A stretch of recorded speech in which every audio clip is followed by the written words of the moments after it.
코로나 이후 학생들의 기초학력 저하가 사회적 문제가 되고 있습니다.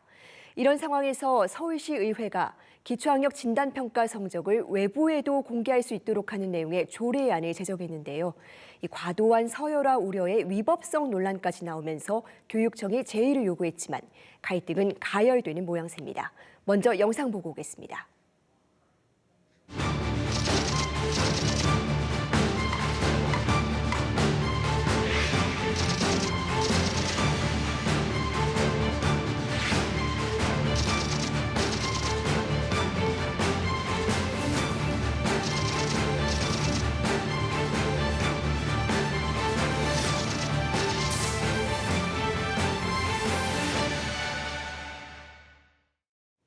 네, 이 조례안과 관련한 쟁점과 문제점 자세히 짚어보겠습니다.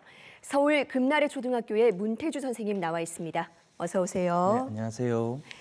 네, 이 서울특별시 기초학력 보장 지원에 대한 조례안, 결국 이 학생들의 기초학력 진단 검사 결과를 공개하는 데 목적이 있는데요. 이 많은 교사와 학부모들이 제의를 요구하고 있는데 어떤 이유에서입니까? 네, 저희가 제의를 요구한 가장 중요한 까닭은 이 조례가 진단검사를 핑계로 학기 초부터 일제고사 시험을 부추기고 불필요한 학력 경쟁을 조장하고 있기 때문입니다. 네, 일단 서울교육청은 시의회에 제의를 요청을 한 상태입니다. 하지만 지금 의회 구조상 이 조례안이 다시 통과될 가능성이 높습니다. 이렇게 되면 어떤 문제가 생깁니까? 네, 조례에서 가장 문제가 되는 것이 바로 성적 공개입니다. 학교별로 공개하고 공개한 학교에게 상을 주겠다는 것인데 이렇게 되면 모든 학교가 성적 공개 때문에 신경을 안 쓸 수가 없습니다.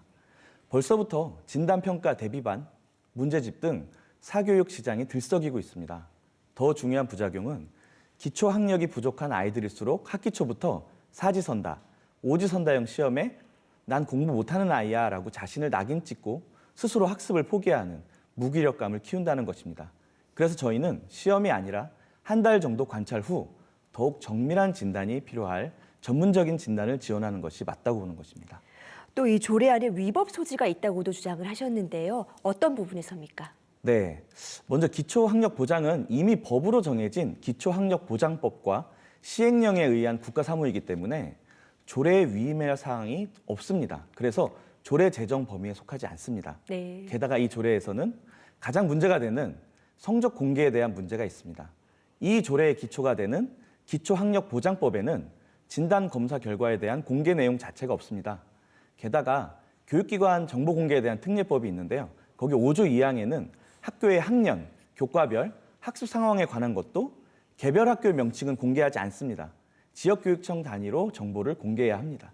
따라서 학교별로 진단평가 결과를 공개한다고 되어 있는 이 조례 7조와 상충이 됩니다. 그래서 조례 7조 2항 4항은 학교운영위원회와 시의회 결과를 보고하는 의무조항이 있습니다. 하지만 조례의 의무조항은 지방자치법에 따라 상위법에 위임이 돼 있어야 하는데 기초학력보장법이나 교육기관 정보공개법 어디에도 이 의무를 위임하지 않아서 이도 위법합니다. 좀 쉽게 말씀드리자면 교육감에게 의무를 부과하려면 법률에서 위임을 해야 되는데 조례만으로는 그런 의무조항을 둘 수 없습니다.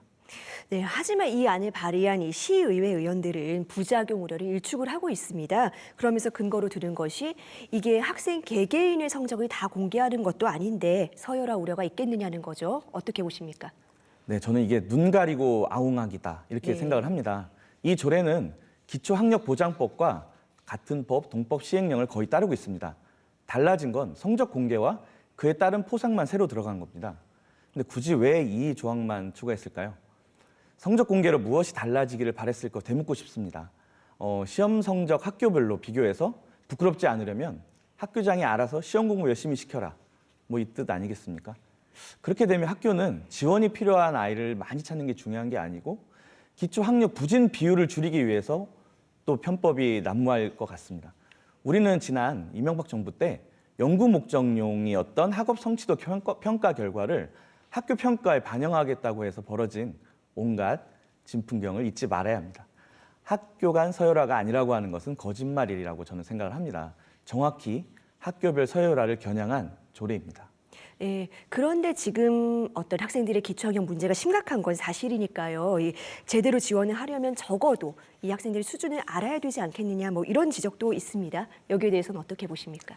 네, 제대로 된 진단은 반드시 필요합니다. 네. 이에 대해서는 이견이 없습니다. 정밀한 진단은 근데 많은 비용이 듭니다. 조례로 진짜 정확한 진단을 지원하기 원하면 여기에 더 신경을 써서 조례를 만들었어야 합니다. 성적을 공개하는 게 아니고 말이죠. 그렇다면 어떤 부분을 보완을 하면 이 학생들의 실력을 더 정밀하게 진단을 할 수가 있을까요? 네, 기초학력이 낮은 아이들은 복합적인 요인이 있는 경우가 제법 있습니다. 네.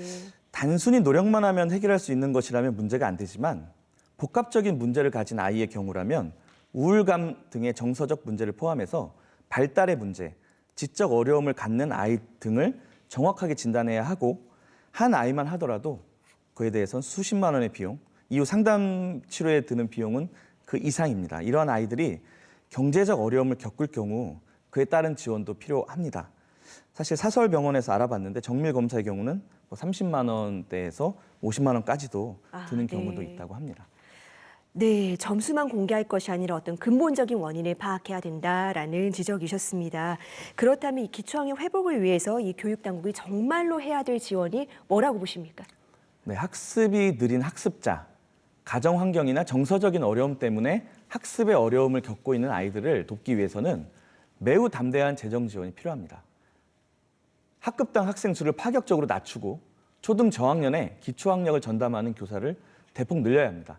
또한 OECD와 유네스코는 최근 교육개혁 방안을 발표했는데 미래 교육이 핵심적으로 키워야 할 기초학력은 공동체가 안고 있는 문제를 정확하게 분석하고 협력해서 해결하는 능력입니다. 이에 필요한 수리력과 문해력은 문제집 풀이 공부로는 불가능합니다. 끝으로 3년간 코로나19로 아이들은 친구들과 잘 사귀는 능력, 소통하는 기초 능력이 많이 부족해진 상태입니다. 이 점을 채우는 노력도 교육 당국과 시의회에서 이루어져야 할 것입니다. 네, 이 학생들의 다양한 상황을 고려해서 정말 이 학생들에게 꼭 필요한 정책이 마련되길 기대해 보겠습니다. 오늘 말씀 잘 들었습니다. 감사합니다.